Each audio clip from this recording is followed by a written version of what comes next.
Friends, நம்ம இப்போ பார்க்க போகிறது வந்து ஜாகிரஃபியோட பாக்ஸ் கொஸ்டின் தான் பார்க்க போகிறோம். ஃபஸ்ட்டு வந்து ஆந்திர பிரதேசத்தோட தலைநகரம் வந்து அமராவதி நகரம். தலைநகரம் வந்து எதுன்னு பார்த்தோம்னா அமராவதி நகரம். ஆந்திர பிரதேச மறுசீரமைப்பு சட்டத்தின்படி 2024 வரை ஹைதராபாத் நகரம் வந்து ஆந்திர பிரதேசம் தெலுங்கானா மாநிலங்களோட தலைநகராக இருக்கும் அப்படின்னு சொல்லியிருக்காங்க. அடுத்து ரெண்டாவது வந்து ஆரவல்லி மலைத்தொடர் வந்து இந்தியாவிலேயே மிக பழமையான மடிப்பு மலைத்தொடர் ஆகும். ஆரவல்லி மலைத்தொடர் இந்தியாவிலேயே மிக பழமையான மடிப்பு மலைத்தொடர் எதுன்னு பார்த்தோம்னா ஆரவல்லி மலைத்தொடர். இந்தியாவிலேயே மிக பழமையான மடிப்பு மலைத்தொடர் எதுன்னு கேட்டாங்கன்னா ஆரவல்லி மலைத்தொடர். அதுக்கடுத்து வந்து எவரெஸ்ட் வந்து எங்கே இருக்குது, எந்த நாட்டில் இருக்குன்னா நேபாளம். இதுதான் வந்து உலகத்திலேயே மிக உயரமான சிகரம். அதோட நம்பர் வந்து 8848. அடுத்து கேட்வின் ஆஸ்டின் வந்து K2. இந்தியாவிலேயே மிக உயரமான சிகரம் எதுன்னு கேட்டாங்கன்னா K2 தான். 8611. அதுக்கடுத்து வந்து கஞ்சன்ஜங்கா வந்து இந்தியாவில் தான் இருக்குது. 8586 மீட்டர். அடுத்து மக்காலு வந்து நேபாளத்தில் தான் இருக்குது. 8481. தௌலகிரி வந்து நேபாளம் 8172. நங்கபர்வதம் வந்து இந்தியா 8126 மீட்டர். அன்னபூர்ணா வந்து நேபாளம் 8078. நந்தாதேவி வந்து இந்தியா 7817. காமெட் வந்து இந்தியா 7756. நம்ச பர்வதம் வந்து இந்தியா 7756. அடுத்து வந்து குருலா மருதாத்தா வந்து நேபாளம் 7728. இப்போ வந்து இந்தியாவில் இருக்கிற சிகரம் மட்டும் பார்த்தோம்னா கேட்வின் ஆஸ்டின், அதாவது K2, கஞ்சன்ஜங்கா, நங்கபர்வதம், நந்தாதேவி, காமெட், நம்ச பர்வதம். இந்த ஆர்டரில் எழுதிக்கிற வேண்டியதான். கேட்வின் ஆஸ்டின் ஆனால் K2, கஞ்சன்ஜங்காக்கு அப்புறம் நங்கபர்வதம், நந்தாதேவி, நேக்கடுத்து நந்தாதேவி. அடுத்து வந்து காமெட், நம்சபர்வதம். 3 வருது. நங்கபர்வதம், நந்தாதேவி, நம்சபர்வதம். அதுக்கு நடுவில் காமெட் அப்படின்ற ஒன்று மட்டும் வருது, காமெட். அடுத்து நேபாளம்னா எவரெஸ்ட்டுக்கு அப்புறம் மக்காலு, தௌலகிரி, அன்னபூர்ணா, குருலா மருதாத்தா. அடுத்தது வந்து நம்ம இமயமலை வந்து பல சிகரங்களோட இருப்பிடமாக இருக்குது. உலகிலேயே மற்ற மலைத்தொடர்களை காட்டிலும் அதிகமான சிகரங்களை கொண்டுள்ளது எதுன்னு பார்த்தோம்னா நம்ம இமயமலை தான். உலகத்தில் 14 உயரமான சிகரங்களில் 9 சிகரங்களில் தன்னகத்தை கொண்டுள்ளது. உலகத்தில் இருக்கிற 14 உயரமான சிகரங்களில் இமயமலை வந்து எவ்வளோனா 9 சிகரத்தை தன்னகத்தை கொண்டுள்ளது. அடுத்து வந்து காரக்கோரம் வந்து ஜம்மு காஷ்மீர். காரக்கோரம் கணவாய்னா ஜம்மு காஷ்மீர். காஷ்மீர் சில்லின்னு சொல்லுவோம்ல, காரமாக இருக்கும், அதனால் காரக்கோரம். ஜொசிலா. அடுத்து வந்து சிப்கிலா. இது ரெண்டுமே வந்து ஹிமாச்சல பிரதேஷ்.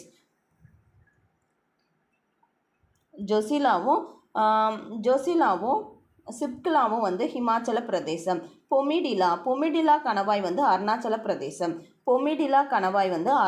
பிரதேசம்.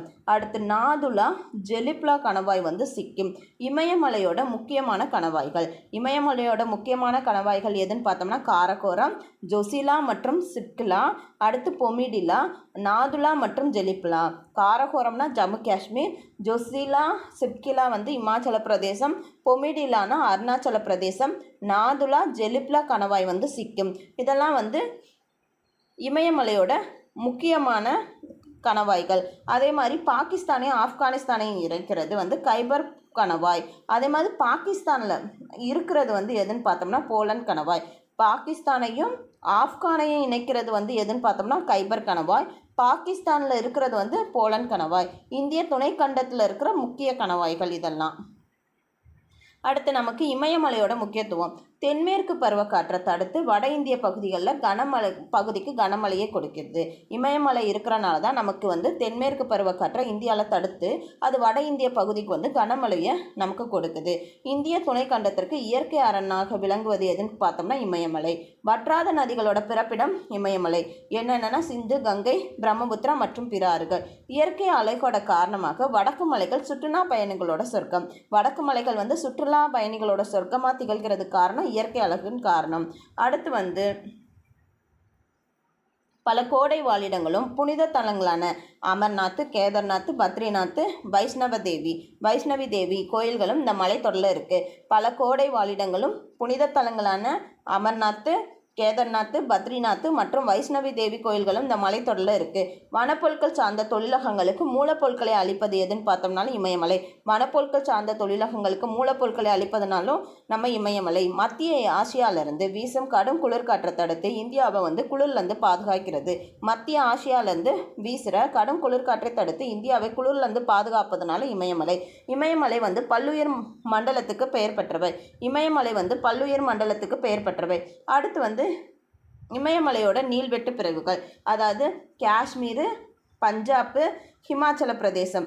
எந்த நதிகளுக்கு இடையில் இருக்குன்னு பார்த்தோம்னா காஷ்மீர், பஞ்சாப், ஹிமாச்சல பிரதேசம்னா சிந்து சட்லஜ். அதே மாதிரி ஹுமாயூன் எதுக்கு இடையிலனா இங்கே முடியுதுல சட்லஜ், காளி.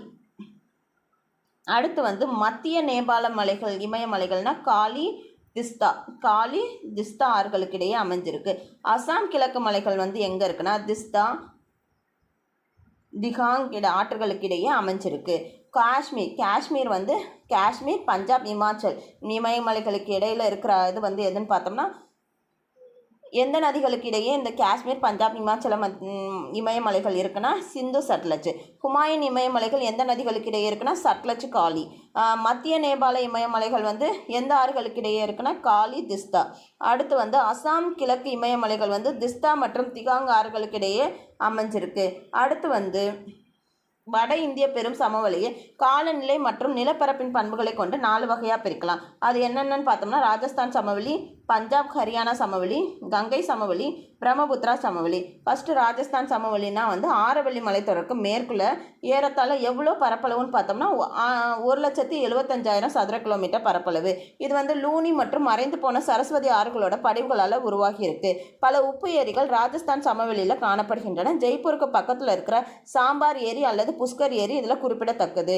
அடுத்து பஞ்சாப் ஹரியானா சமவெளி இதோட பரப்பளவு எதுன்னு பார்த்தோம்னாலும் 1.75 லட்சம் சதுர கிலோமீட்டர் தான். பஞ்சாப் ஹரியானா சமவெளிகள் இந்திய பாலைவனம் எங்கே இருக்குன்னா அதுக்கு வடகிழக்கே அமைஞ்சிருக்கு.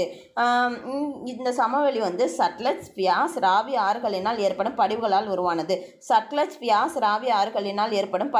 உருவானது. இந்த சமவெளி பஞ்சாப் ஹரியானா சமவெளி ஒரு நீர்பிரி மேடாகவும் கங்கை யமுனை சட்லஜ் ஆற்றிடை சமவெளியாகவும் இருக்குது. அடுத்து கங்கை சமவெளி. கங்கை சமவெளி மேற்கில் இருக்கிற யமுனை ஆற்றிலேருந்து கிழக்கில் இருக்க வங்காளதேசம் வரை சுமார் 3.75 சதுர கிலோமீட்டர் பரவி இருக்கு. கங்கையும் அதன் துணை ஆறு என்னன்னா காக்ரா, காண்டக், கோசி, யமுனை, சாம்பல், பெட்வா. இதெல்லாம் அதிக அளவில் வண்டல் படிவுகளை படிய வச்சு இந்தியாவோட மிகப்பெரிய சமவெளியை உருவாக்கியிருக்கு. எதுன்னு பார்த்தோம்னா கங்கை, அதோட துணை ஆறுகளான காக்ரா, காண்டக், கோசி, யமுனை, சாம்பல், பெட்வா இதெல்லாமே வண்டல் படிவுகளை பதிய வச்சு இந்தியாவோட மிகப்பெரிய சமவெளியை உருவாக்கி இருக்கிறது கங்கை சமவெளி. கங்கை சமவெளி கிழக்கு மற்றும் தென்கிழக்கு நோக்கி மென் சரிவாக இருக்குது. கிழக்குலேருந்து தென்கிழக்கு நோக்கி மென் சரிவாக இருக்கிறது எதுன்னு பார்த்தாலும் கங்கை சமவெளி. அடுத்து பிரம்மபுத்திரா சமவெளியோட பெரும்பகுதி எங்கே இருக்குன்னு பார்த்தோம்னா அசாமில் தான் இருக்கும். பிரம்மபுத்திரா ஆறுனால் உருவாக்கப்பட்ட ஒரு தாழ்நில சமவெளியாக வடபெரும் சமவெளியோட கிழக்கு பகுதியில் இருக்குது. இதோட பரப்பளவு எதுன்னு பார்த்தோம்னா 56,275 சதுர கிலோமீட்டர். இது வண்டல் விசிறிகளாகவும் தராய் அப்படின்ற சதுப்பு நில காடுகளாகவும் காணப்படுகிறது. பிரம்மபுத்திரா சமவெளி பெரும்பகுதி எங்கே இருக்குது? அசாமில் தான் இருக்குது. பிரம்மபுத்திரா ஆற்றினால் உருவாக்கப்பட்ட ஒரு தாழ்நில சமவெளியாக வடபெரும் சமவெளியோட கிழக்கு பகுதியில் இருக்குது. சுமார் 56,275 சதுர கிலோமீட்டர் பரப்பளவில் இருக்குது. வண்டல் விசிறியாக இருக்குது. தராய் அப்படின்ற சதுப்பு நில காடுகளாகவும் காணப்படுவது எதுனா பிரம்மபுத்திரா சமவெளி. அடுத்து காயல்கள் உப்பங்கழிகள்னா என்னென்னா ஆற்றோட முகத்துவாரத்தில் ஆற்று நீர் கடல் அலைகளால் தடுக்கப்பட்டு கடலில் தேங்காமல் இருக்குது. அதாவது ஆற்றோட முகத்துவாரம் இருக்குல்ல, அங்கே ஆற்று நீர் நம்ம கடல் அலைகளால் தடுக்கப்பட்டு, கடல் அலை வரும்ல அதால் தடுக்கப்பட்டு கடலில் கலக்காமல் தேங்கி இருக்கிறது தான் காயல்கள் அல்லது உப்பங்கழிகள், பேக் வாட்டர் சொல்லுவோம்ல அதுதான். அடுத்து கிளையாறுன்னா என்னென்னா முதன்மை ஆறானது அதன் கடைப்பகுதிகளில் முதன்மை ஆறு வந்து அதோட கடைப்பகுதிகளில் பல கிளைகளாக பிரிஞ்சு கடலில் கலக்கிறத தான் வந்து கிளை ஆறுன்னு சொல்கிறோம். அடுத்து ஆற்றிடை சமவெளி அப்படின்றது என்னென்னா, 2 ஆறுகளுக்கு இடைப்பட்ட 2 ஆறு, இங்கே ஒரு ஆறு இங்கேனா அதுக்கு இடைப்பட்ட வளமான சமவெளி தான் வந்து ஆற்றிடை சமவெளி. அதுக்கடுத்து கலிமுகம் அப்படின்னா என்னென்னா, அதோட கடைப்பகுதியில் பல கிளைகளாக பிரியாமல் ஒரே ஆறாக கலக்கும் பகுதி. கடைப்பகுதியில் வந்து பல கிளையாக பிரியாமல் ஒரே ஆறாக பல கிளையா இந்த மாதிரி பல கிளையாக பிரியாமல் ஒரே ஆறாக வந்து கடலில் கலக்கிறது தான் கலிமுகம். வற்றாத ஆறு அப்படின்றது என்னென்னா, ஆறுகள் ஆண்டு முழுவதும் நீரோட்டத்துடனும் நிலையான நீர்பிடிப்பு பகுதியிலையும் கொண்டிருப்பது. வற்றாத ஆறுகள் அப்படின்னா அந்த இயர் ஃபுல்லாமே நீரோட்டமும் இருக்கணும், நிலையான நீர்பிடிப்பு பகுதியும் கொண்டிருக்கிறது. கணவாய்னா 2 மலைத்தொடர்களோட ஊடாக செல்லும் குறுகிய பாதை தான் கணவாய்ன்னு சொல்கிறோம். தீபகற்பம்னா நமக்கு தெரியும், 3 பக்கத்துலேயும் நீரால் சூழப்பட்ட நிலப்பகுதி தான் தீபகற்பம். துணைக்கண்டம்னா ஒரு கண்டத்திற்குரிய எல்லா பண்புகளையும் கொண்டுள்ள மிக பரந்த நிலப்பரப்பு தான் துணைக்கண்டம் சொல்கிறோம். திட்ட நேரம் ஒரு நாட்டோட மைய தீர்க்கத்தோட தல நேரத்தை திட்ட நேரம் அப்படின்னு சொல்கிறோம்.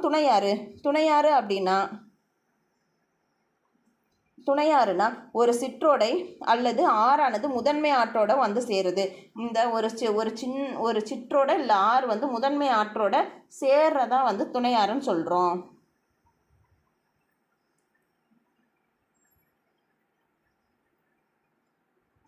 அடுத்து வந்து சமச்சீர் காலநிலை அப்படின்னா என்னென்னா, பிரிட்டிஷ் காலநிலை என்றும் அழைக்கப்படுகிறது. இந்த காலநிலை வந்து அதிக வெப்பமுடையதாகவோ இல்லை மிக குளிருடையதாகவோ இருக்காது. சமச்சீர் காலநிலை அப்படின்னா என்னென்னா வந்து பிரிட்டிஷ் காலநிலை இது வந்து எப்படி இருக்காதுன்னா, அதிக வெப்பமுடையதாகவும் இருக்காது, மிக குளிருடையதாகவும் இருக்காது. அடுத்து வானிலை அப்படின்றது என்னென்னா, ஒரு குறிப்பிட்ட பிளேஸில் வளிமண்டலத்தோட தன்மையை குறிக்கிறது. ஆனால் காலநிலை அப்படின்றது என்னென்னா, ஒரு குறிப்பிட்ட பகுதியோட சுமார் 30 to 35 years சராசரி வானிலையை குறிப்பது. வானிலைன்னா ஒரு குறிப்பிட்ட பிளேஸில் வளிமண்டலத்தோட தன்மை வளிமண்டலத்தோட தன்மையை குறிப்பது தான் வந்து வானிலை. காலநிலை அப்படின்னா என்னென்னா, ஒரு குறிப்பிட்ட பகுதியில் சுமார் 30 to 35 years வந்து சராசரி வானிலையை குறிக்கிறது. அடுத்து வந்து அடகாமா பாலைவனம். பூமியிலேயே வறண்ட பகுதி வந்து எதுன்னு பார்த்தோம்னா அடகாமா பாலைவனம். அதுக்கடுத்து வந்து உலகில் மிக அதிக அளவு மழை பெறும் பகுதி வந்து எதுனா மவுண்ட் சின்ட்ராம். அது எங்கே இருக்குன்னா மேகாலயாவில் இருக்குது. அதோட எவ்வளோ அளவுன்னு பார்த்தோம்னா 1141 சென்டிமீட்டர் மழை அளவு பெறுகிறது. எது மவுண்ட் சின்ட்ராம் மேகாலயாவில் இருக்கிறது வந்து 1141 சென்டிமீட்டர் மழை அளவு பெறுது.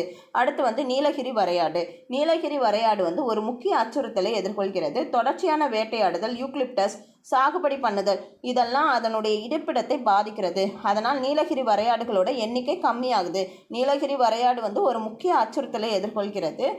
தொடர்ச்சியான வேட்டையாடுறனாலையும் யூக்லிப்டஸ் சாகுபடி பண்ணுதல் அதனுடைய இருப்பிடத்தெல்லாம் பாதிக்குது. அதனால் நீலகிரி வரையாடு வந்து எண்ணிக்கையில் கம்மியாகுது. அடுத்து கலைமான் வந்து இந்த கலைமான் இருக்குல்ல, இது வந்து 3 மாநிலத்திற்கு மாநில விலங்காக இருக்குது. ஒன்று ஆந்திரா, இன்னொன்று வந்து பஞ்சாப், இன்னொன்று வந்து ஹரியானா. எதுக்கு? 3 மாநிலத்துக்கு, ஆந்திரா, பஞ்சாப், ஹரியானாவுக்கு வந்து மாநில விலங்காக இருக்கிறது வந்து இந்த கலைமான் தான்.